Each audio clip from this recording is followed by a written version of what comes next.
everyone, and thank you so much for tuning in to this installment of the Media Mondays series. I am your favorite global darling, your favorite global media maven, Vuyo Joboda, and I am so excited to be back yet again on another Monday for us to unpack, discuss, and delve into the world of media and do it so in a beautiful way that will enable me and you to grow in this content creation journey. As you all know, I love all things media. I enthusiast on all things media, and I love helping you get onto answering a couple of questions that will help guide you on your journey as well. As you know, that I am a certified media maven. And I've gone on in the past decade, working on various different projects from different spaces and different places. And I really love sharing my insights that I've learned and gained from those experiences. And most recently, have been engaged within the world of podcasting, and I'm looking to explore building a bridge between the world of traditional production values and the new world of content creation and building content in the digital capacity. And one of the phenomenons that we are currently exploring and currently enjoying right now is the world of podcasting. And in recent episodes, I helped unpack the ideation phase, which was what we have to look at and look into as we are thinking about what that particular podcast that you might have in mind. We spoke about pre-production. What do you need to have in place before you begin that particular production? And then I also shared with you what type of podcasts are there available for you to select and choose from. If you're looking at doing a podcast, where do you begin, and what particular podcast types are there for you to be able to pick and choose and nitpick from? I helped you unpack all of that in the past couple of weeks. So in today's episode, I'm going to be helping you understand what do you need to kickstart off that podcast. What necessary tools do you need in your tool set in order for you to be able to create your video podcast, which also can then be transcribed into a audio podcast, right? I've had so much fun in the podcasting space. I mean, my background is in radio and live television. And I've really found comfort within the space of podcasting as it is emerged, and really a culmination of those two worlds, right? And a reinvention of what could potentially be of the broadcast world. And today I'm going to be helping you find 6 particular topics or 6 particular elements that you need to have within your technical conceptualization of your show. So there are 6 elements that all need to be in place for you to be able to have or begin your or start or even continue your podcast. And you might want to add some more. You might think of some more that you could add. I'd love to, if there are some things that you'd say you didn't mention that, or you might have forgotten that. I'd love to hear from you and what those elements are. But today I'm going to be giving you 6 that I have used, that I am very clear and well thought out about, and that I use on a daily basis on my podcast. And I'm hoping it's going to help you as well. There's 6 elements, and I want to emphasize that creating a podcast, as I'd said in the previous episode, that creating a podcast has 3 things that I absolutely think are benefits of it among all the others that we have. Namely, being the first, that it is very cost effective. The second being there's low barrier to entry.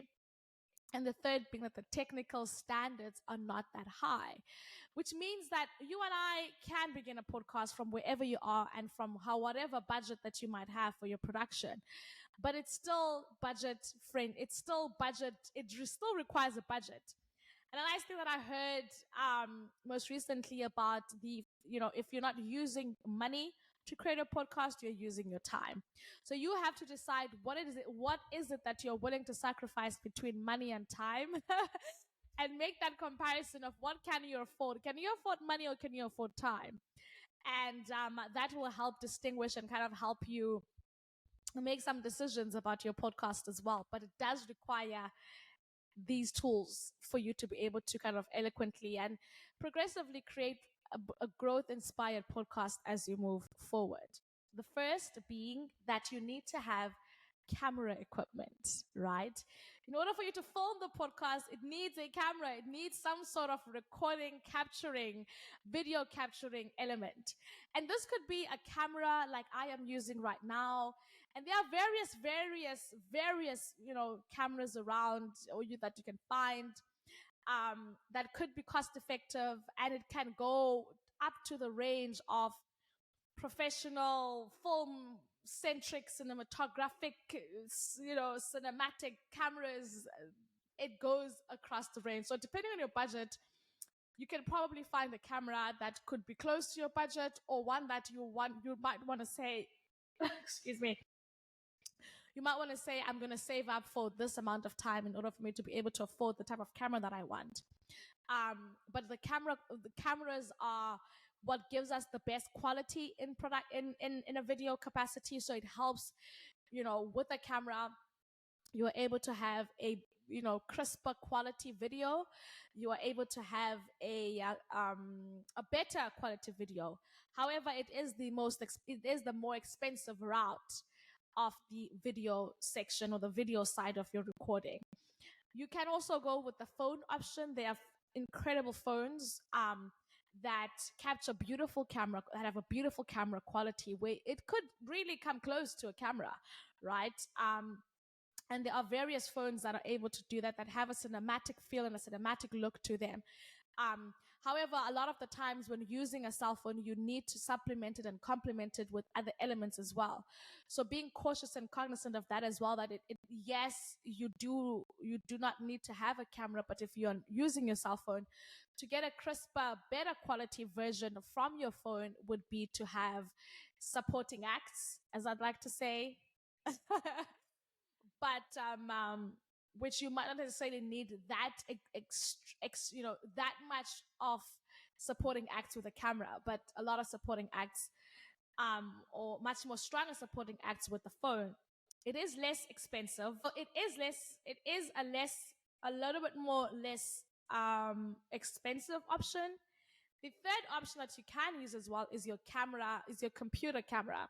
Now, a lot of computers come with a built-in camera on them where you can just look at the camera, turn it on in your settings, and enable and allow, your applications to be able to capture using your computer camera. The downside to this, of course, it is free. If you already have a computer, it is free, so you don't have to necessarily use your phone or buy a phone or buy a camera, because it's accessible on your computer. The downside to that is that that particular route is the least quality, right? It has a lot of the times, and oftentimes, and actually all the times, the quality does not come out the best. A lot of people use the computer for their recording of their podcast. However, it is not recommended. I would rather recommend one uses a phone or save up to buy a camera. And there are a lot of cost-effective cameras that still give you good quality. So look into those and ensure that you're looking at something along the lines of your budget. But you definitely wanna look into that particular element as well. So that's the first thing, the camera, to be able to film the video. The second thing being sound.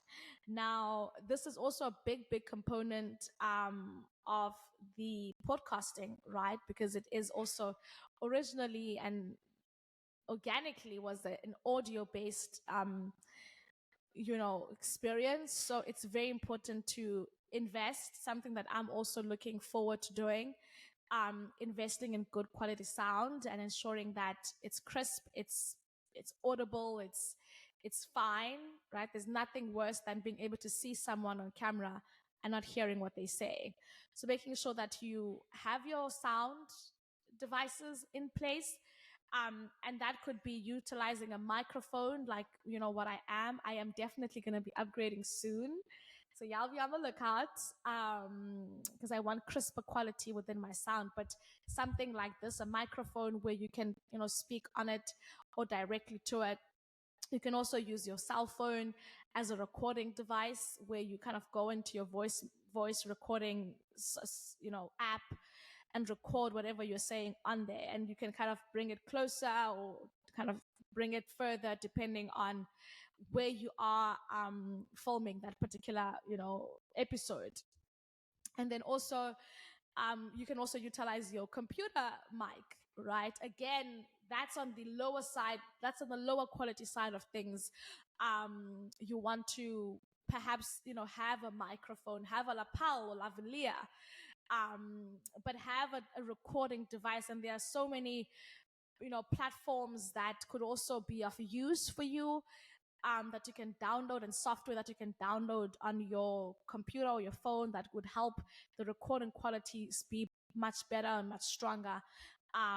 Or then that then would kind of require in post editing that all of that would be required in post production, or what we call editing. Um, so that's something to think about and to note. So when you have your sound, you have your camera. The third thing that you need is your lighting, right? I have some lights here in my studio, and lighting really helps just make the experience look better. And I've seen so many individuals that are using their phones, right? Sometimes they even their computers, but with the right lighting, you are able to get beautiful quality and an enhanced experience. Also, just to go back on the computer camera as well, you are able to buy supporting computer camera, so a webcam, like one that would then be attached to your computer, but it's still on the lower side of the quality. There definitely are advanced webcams, but it would be advised to rather go for a complete just camera or phone.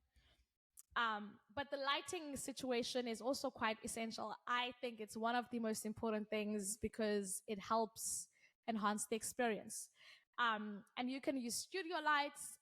They are often, could be from the affordable range all up to your advanced, film cinematic lighting. Again, depends on your budget, right? So you can go across this range, but it's important to just have a lot of the thing that I've used for the past couple of years is a ring light, and something that's portable. You can go with it, you can travel with it, you can move around with it. And a ring light has sufficient lighting, right? So it's not an excuse, and it's also quite affordable. So if you are, content creator and you are looking to have some sort of lighting, a ring light is a great source of lighting as well that you can start with as you're adding onto your lighting equipment for your podcast. But have some lighting, even if it's house lights, but just make sure that your wallet. Sometimes I've seen individuals have they set up in front of a window so that they can get the natural light, and that's oftentimes a good source of lighting as well, having the natural light from the sky come in through your window as well. It could be another avenue. But also I've seen that I've personally done this trick, and I use, I don't know about you, but if I'm in a place and there's no lighting, there's no lights whatsoever, I don't have my studio lights, I would sometimes cheat a bit and get LED lights from the store. Yeah. Lighting is lighting. Do you know what I'm of the belief that lighting is lighting. Just make sure that it's directioned correctly, and it's gonna light what you needed it to be. It's gonna light what you needed to light. I'm a DIY kind of girl, right? I will DIY what I need to DIY because we need lighting, so let's create lighting. If we don't have lighting, let's make lighting. Let there be light. Kaboom! So I would definitely DIY a lighting setup. Get some LEDs, put them together. Put it on a stand. Something creative energy must flow to you. I'm that kind of girl. If push comes to shove and we need something to be lit, we make it happen. So if you don't have a budget for studio lights, what source of lighting can you get around the house? What lights do you have? And how can you creatively create your lighting setup? You know what I mean? But lighting is also very important. It really enhances the experience. I love lighting. I am a lighting type of girl. And I'm hoping that you become one as well for your podcast, to make sure to have it. And also lighting just really accentuates certain things, right? And I like using the example of this light behind me. this purple light here behind me. It just lighting makes the experience, it adds texture, it adds nuances, it adds variety, it just makes it so much better. I'm looking forward to installing more lights here in my studio, and have, and kind of create ambiances as we move along. But the most important lighting being your key lighting, being the light that lights you as a subject, or the subject that you are, product, whatever that you are showcasing in that particular, show or project or podcast. So definitely investing in light is essential. That's the third thing. The fourth thing is a set or a studio. Now, what do I mean by that? Do I need to go and elaborately book a massive studio and have all these things? I would rather recommend not, right? I would say you can build a set from the smaller space or the bigger space. I've really, in my experience, I've seen sets being built, particularly podcasts and TV show, and um, and I've seen the building of sets, and it's an exciting project. I personally built this set that I'm in myself. I found a room and I cleaned it up, moved things out, brought in all my filming equipment, and painted the space up, and now it's a studio. Like, what makes a studio? What makes a set? It's having all the things that are in place. So I would definitely, recommend that if you have the capacity, if you have a space, whatever that space could be, in your house, in your bedroom, in your basement, it could be a random room that you've just, like, an abandoned space, like wherever you can find a space, you can create a studio in it. Like, I'm of that belief. I've physically done it myself with my bare hands, and I know it's possible, and I know it is not as expensive as we might think. And I'm not talking about the equipment, that's the expensive part. But creating a space and building a space, and like, but getting a bucket of paint and painting it up, and getting, moving things around, taking a sofa or a couch or a chair or plant or something, a couple of books, and putting it, like, there's so much that could be done DIY. As I said, I'm a DIY kind of girl. I will DIY the situation until it's what it is I want. I mean, this space, when I found it, was like a different color, a different direction. Everything was different, and looking to continue to improve the space, and adding some elements, and making it a bigger experience. But as of now, this is what it is, and what it's been. But I was determined on building the space and saying, this room has, it's an unoccupied room. Let me utilize it, and build a studio in it. And really, placement of the equipment is additional to then making the space itself. So I definitely recommend, if you do have access to a space, to not go and find a studio, to use that studio space and film from it. Right? Sometimes we spend additional money to go and get a space, or hire a space, or book a space, when you actually do have some space in your garage, or your apartment, or your office, or where you have access to. And rather turning that into your studio, specifically, especially if you're doing virtual type of setup, podcast, or your guests or people that you're comfortable with having in your space, then why not, as you're starting off your podcasting project. Obviously, the other option is to rent a space or hire. And there are various platforms where you can just hire online and book a space online. That's also a viable option for you as well, where you can book a space and just go in there and film. That, of course, is a lot more cost. It requires a little bit more money to be able to do that. And there's also time restraints to that, which I love about having your own space, is that, like, I can film all day, every day, and no one's going to tell me you have an hour left. Do you know what I mean? Or you only booked for an hour. If your space is yours, and the space is, or you have access to the space, And, then it's a little bit more easier to just go in there and film as many things as you want, or as many times as you want, and kind of curate an experience that's best for you. So you can hire a space or rent a space out, a little bit more expensive. But also the other thing about renting out is that perhaps there could be amenities that could be beneficial. So that's the benefit of renting out. Some studio spaces have the equipment, they have the lighting, they have the set. So all you have to do is just go in there and film, right? So that's the benefit of, but some spaces don't. They don't have that. But I would then be of the school of thought that why not spend the money on renting a space to rather just buy equipment and reutilize that equipment to kind of consistently and continuously film. That's just my recommendation. You can also film on location, which I definitely obviously would not recommend for sound purposes.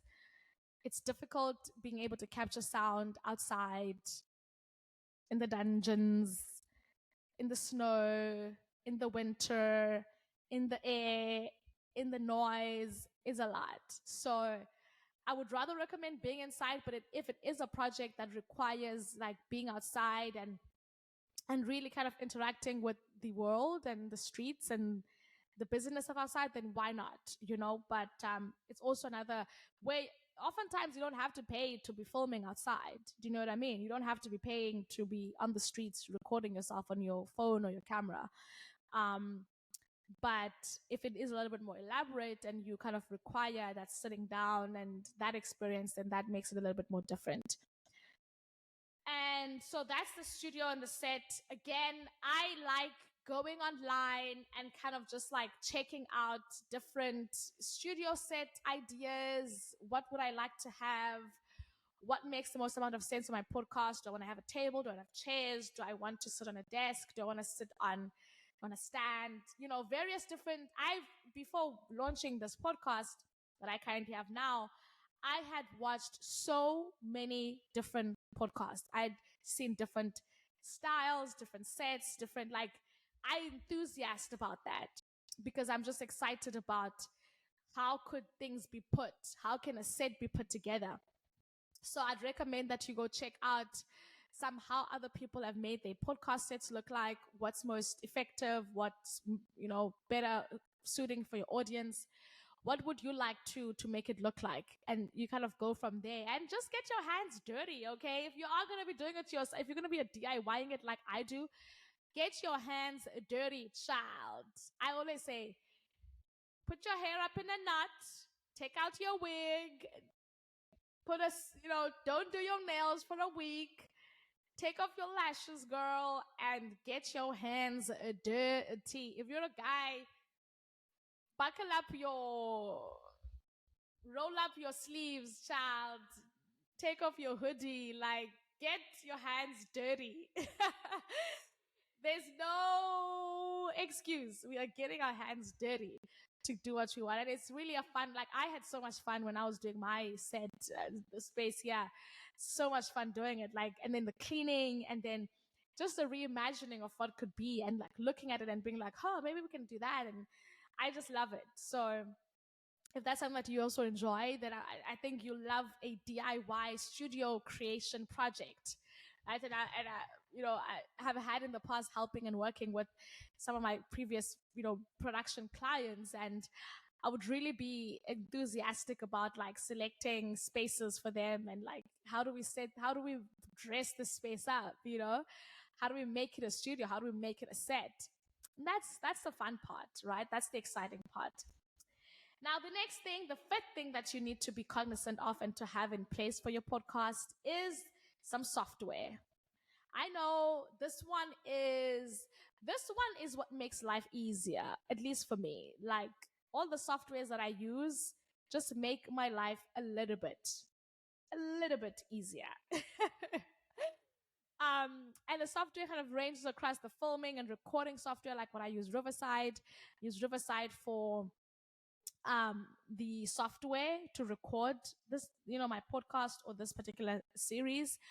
And also the Riverside records it for me. It puts it together, it chops it up for different promotional content. It exports it for me. Like, it just makes my life so much easier. So this, there's audio software where you can record the audio version of your podcast. So that would be your Audacity, various different platforms that like record audio and that make your audio sound better, that make your audio crisper and better. And then we have video software, like I said, Riverside, you have StreamYard, you have so many platforms that do that particular service and that help you film, right? But also not just film, but also take your show or your podcast, and that could also be live, right? It could also make your podcast live so that when you are filming it, it's people are watching it in that particular, so it kind of connects and to all your different platforms, your YouTube, your Facebook, and when you go live on the platform, like on Riverside, I can go live on Riverside, and it can automatically go live on YouTube and on Facebook. So that software just makes, you have to just pay a slight amount. I think it's in a monthly or in an annual capacity, but overall, it really is great to have that it helps you. A lot of the softwares eliminate editing, like the Riverside that I use, really, I had to do minimum editing on it because it has all of the stuff in it. It just has all the software all built in. So software is something else to think about. And a lot of the times the software is easy to use, easy to manage, so you don't have to really stress about how do I figure it out. And there's always tutorials about how to use the software on YouTube or on the website of that particular software, so you can figure out and find out how you can utilize or use it, which is great, right? I think a lot of the times we stress ourselves when we think, oh my God, I don't know how to edit. Oh my God, I don't know how to effectively film. I don't want to be live on Facebook and not on Instagram and not on YouTube at the same. I want to be live on all platforms. There's a software for that, right? If you want to be able to simultaneously do your audio and cut your audio from your video and just be able to, export the audio only to your audio receiving files and platforms, then there's software for that as well, right? To separate your video and your audio. There's software for literally a lot, maybe not everything. There are still some being developed because I know we are a solutions-driven society. We find a problem, we find the solution for it, and we fix it. So software is really, and it could be installed in your computer, on your phone, and it just makes the process so much easier, guys. I'm not going to emphasize this more than I am right now. And I'm not being commissioned or paid to say and mention these brands, but they just make my life easier. I'm just another type of software that you can use. So it's your audio recording software, it's your video recording software, and it's also your design creation software, a platform like Canva. My favorite platform of all time is Canva. Canva is the girl that she thinks she is. Canva is who she thinks she is. Just an amazing platform. Like you can tell that whoever was making it was thinking about the creator, right? So Canva is an incredible tool for you to utilize to be able to create your thumbnails, your promotional content, your graphics, your brand identity. And I spoke about this in our previous, creating a brand identity as an essential part of your pre-production and ideation phase, conceptualizing and thinking about your identity and then creating it in pre-production. But really, you can do that on Canva. So it's a design software, and it helps you create your flyers, create your posters for your guests, and thumbnails, and videos and promotional videos, and adding your logo and all these things that you can do. It's all on the software, and you can download it on your phone and do it on your phone, or you can do it on your computer. Really makes life so much easier, and it helps design make sense. The last thing that I'm going to say is essential, and that could be very much time consuming, the social media part of it. Because you definitely, a big part of, again, the software element of it helps to the distribution side of it as well. So you have aggregators that can distribute your show or your podcast to all these different platforms.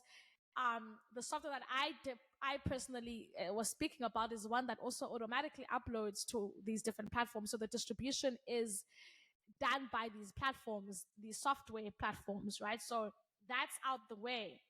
But now when you've done it, you've put it out, you've got all this promotional content, now you want to put it on social media, and that's also time consuming. So now you have to start and open up all the social media platforms, create all these profiles, consistently post on these profiles, think about what works for each platform, whether it's TikTok or Facebook or Instagram or Twitter. How do you promote all of your content on all of these platforms? The creation of the content, of course, happens in the other elements, but the promotional then happens, and the marketing and promotion of it happens on social media, where you can utilize that tool, a free tool that is, to put the word out there about the podcast. However, it is time consuming, so make sure that you do have enough time on your side to be able to dedicate on the social media side of it. So you need to have a social media account, so that if someone is thinking about your show, or they hear about it, they can quickly go on Instagram and be like, oh, this is what the show is about, this is the types of guests, like all that information is on there. They go on your Instagram, TikTok, they can see all of that information is put out there on the social media. Another thing being like a website, this is not a requirement, but it can also kind of help direct audiences to the different types of things that you're doing in the podcast, and help direct them to where to watch, where to listen, all of those things, what it's about. A website helps to curate all of that in a kind of a clean capacity. So those are some of the things that you need to think about as you're beginning your podcast. You will want to think about your camera. You want to put together your sound. You want to put together your lighting. You want to put together your set or your studio space that you're filming in. You want to put together your software, right, to be able to help you make the process a lot more smoother, as well as your marketing and promotional element as well. 6 things that you need to make sure to have for your podcast. And again, whatever your budget, wherever you are, and however much capacity you have, there's something there for you. You can find various different plans on the software for your affordability. You can get a more affordable camera. You can get a little bit more affordable sound and light. So there's no limitations for you. Wherever you are, and wherever you are, and whatever capacity that you have, you can find something for you to help you create your podcast. And obviously, with the desire to grow and make it as crisp as can be, right? That's my goal. I hope that is your goal as well, as you're going about to create your podcast. I hope that this was helpful. I hope that this is going to be something that you can kind of look back into and think through how you can go about creating your podcast as well. The time is now. 2024 is the year you want to be able to do that, because things are going to be changing very, very soon. I am Vuyo Joboda, your favorite global media maven, here, of course, to share with you some Media Monday tips. I'll see you next Monday with another installment of media conversations and media tips, and me answering your media questions. From me to you with so much love, it's goodbye, and have a fantastic Monday further. Cheers for now.